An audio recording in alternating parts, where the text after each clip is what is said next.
Welcome to Wellspring on the Air, where Christian counselors share practical and biblical insights for everyday living. Why? Because hearts and minds matter. My name is Rebecca Barrios, and I serve as the Programs and Education Director here at Wellspring Counseling and the host of today's podcast that we've entitled Come to Your Senses.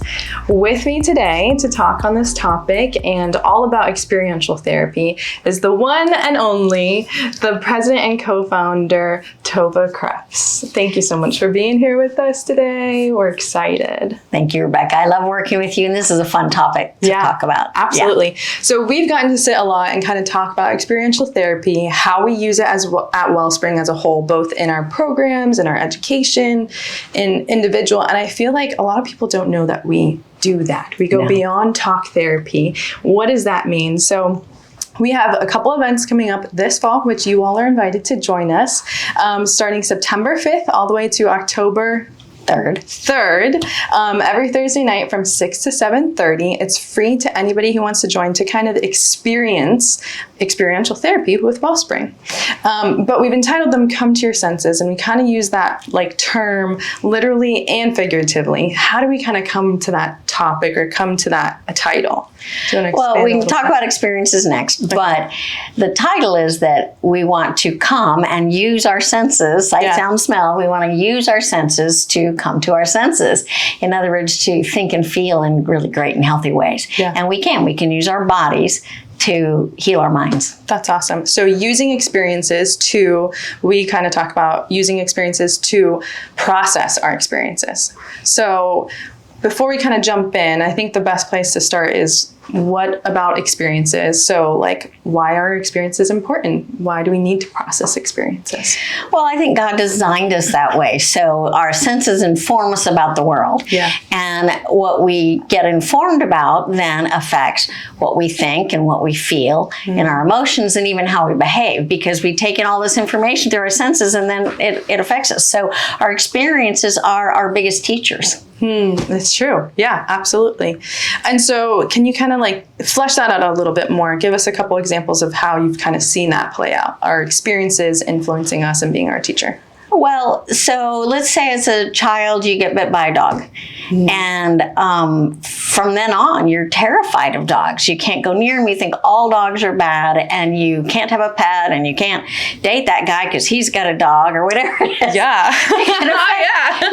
Your whole life. So you have these experiences. So negative experiences make you want to avoid things or to generalize about bad things, whatever that is. And positive experiences say, do it more. That feels good, do it more. And so it absolutely affects our feelings and our behaviors. Yeah. Interesting. So our experiences dictate our behaviors and our beliefs. So, we talk about, though, we have parents, we have teachers, we have people of influence that can also teach us something to believe.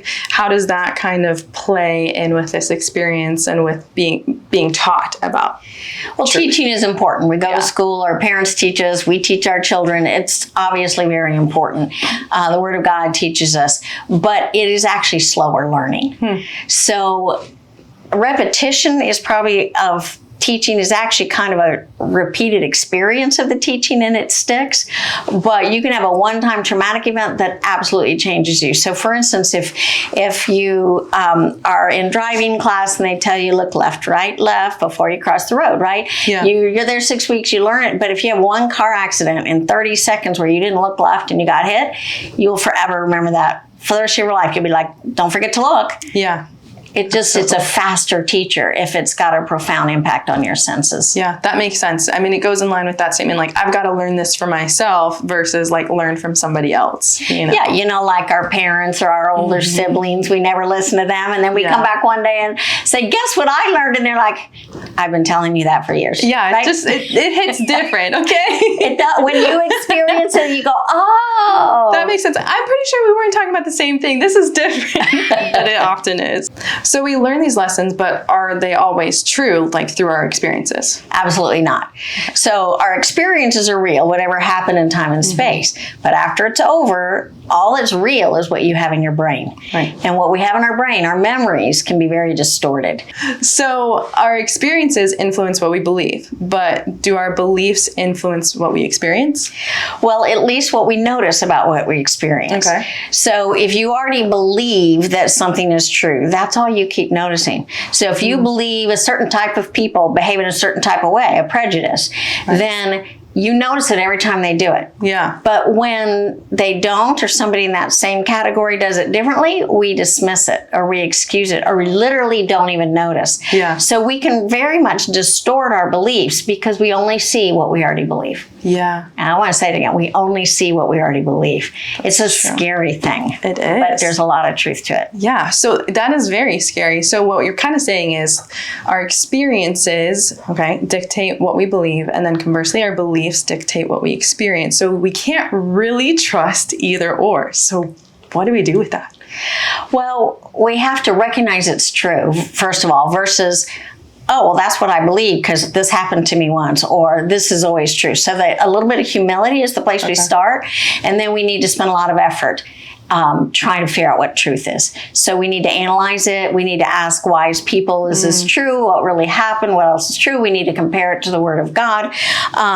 We need to figure out if it's true or false. We need to explore our beliefs. So really, we got to spend a little intentional time figuring out what's true outside of what we believe and what we think we experienced or remember about what we experienced. Yeah. So it takes work. So there's hope. It takes work and there's hope. Yeah. Yeah. Don't be disappointed that this whole world is fake or everything I've experienced in my life. You know, I think some people can sometimes get to that, like, oh, what I've experienced and not what I believe. And because it's all dictating and crossing over, you know, like where is the hope, you know? Well, and our society says, oh, that's your truth and this is my truth.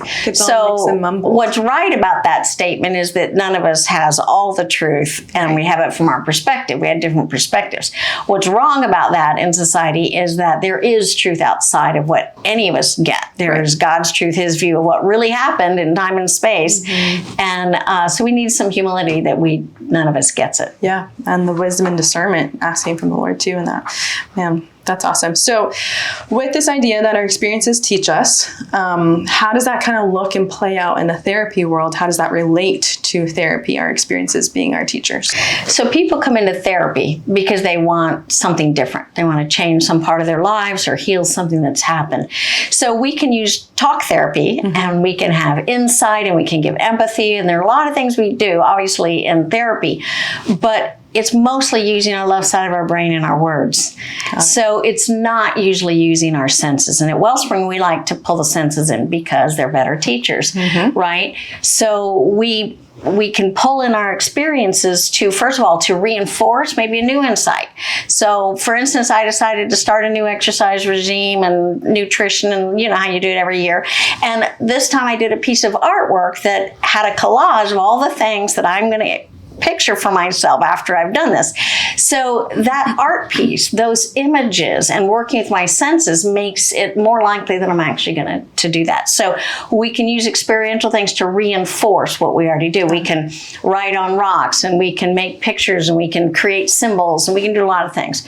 The second thing we can do with experience in therapy is to actually change our memory. So when we pull up a memory and then we work with it in the senses instead of just talking about what we always say. We work within the senses. We can actually move. We can notice new details and we can move our emotions around. And so the goal is that when you're done, you actually have a more full view of that memory or maybe desensitized strong emotions. So we can work in the senses to actually change. The memory, the actual event doesn't change. Right. But your memory of it that could be distorted can totally get rearranged and bring healing. Yeah. And often then you're not as triggered or as emotional about it when you can see it in a new light and in a safe place too. Right. And that's awesome. So, and then also solidifying some of the things that you are focusing on for the future. Your example with the working out and, okay, I have a vision of what I'm wanting to do. That's really helpful. So how do Wellspring therapists do experiential therapy then? Well, first of all, as individual therapists or within families, they can bring it right into the therapy session. So they might have someone draw or to just get into the sensory part of what they're working on. They may give homework assignments to send their clients to our experiential therapy office or in their own homes. And then we have 2 programs that are trauma recovery programs, and each of those are loaded with experiences and experiential therapy pieces, music, drama, art, all different things. And then we have our Come to Our Senses events, which are not just for clients, they're for anyone who can come and do a one-off time. They can come and bring something they want to reinforce or something that they want to work and process, and they can just come for the one evening or come for all 5 that are coming up.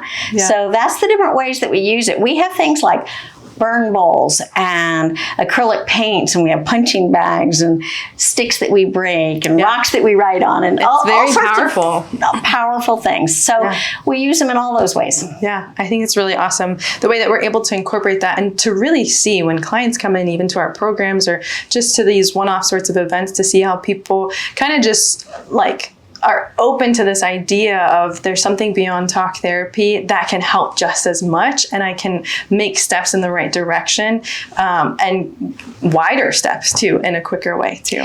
Yeah, we have people who are very used to just using verbal, maybe men, but lots of people, and they come and like, oh, this is strange, or why am I doing this, or I'm not artistic. That's the big thing. Yes. And you don't have to be artistic at all. As a matter of fact, it's easier for people who aren't artistic to not get hung up on it's not pretty. On the perfectionism of it. Exactly. But what we see over and over is that suddenly this person will break into tears, and they're like, why am I doing this? Suddenly they have a new memory that they never remembered, and they're like, how did this happen?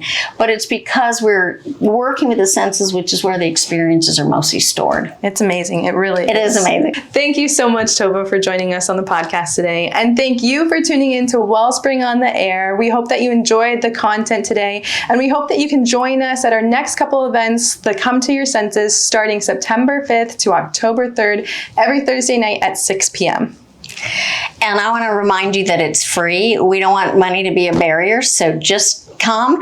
We will encourage you to pay it forward for the next person as a donation. That would be great. But just come. We want it open to anyone. Don't forget to RSVP because it's a nice small group. Thanks again for joining us. Don't forget to like, subscribe, and check out some of our other podcasts and mental health resources. Hey there, thank you so much for tuning in to Wellspring on the Air. We hope that you got something valuable out of today's episode. One of our goals at Wellspring is to make mental health resources and content accessible to everyone. We bring mental health experts and voices from our own staff and community to share insights and experiences. We want to keep these conversations going and reach as many people as possible, whether they're into therapy or not, and we cannot do it alone. If you believe in what we're doing and want to see more content like this, please consider supporting us. A donation to our education fund helps us create more episodes, more content, more resources to reach more people. Thank you for your support. Check out the link in our description box to donate, and remember to subscribe to our channel.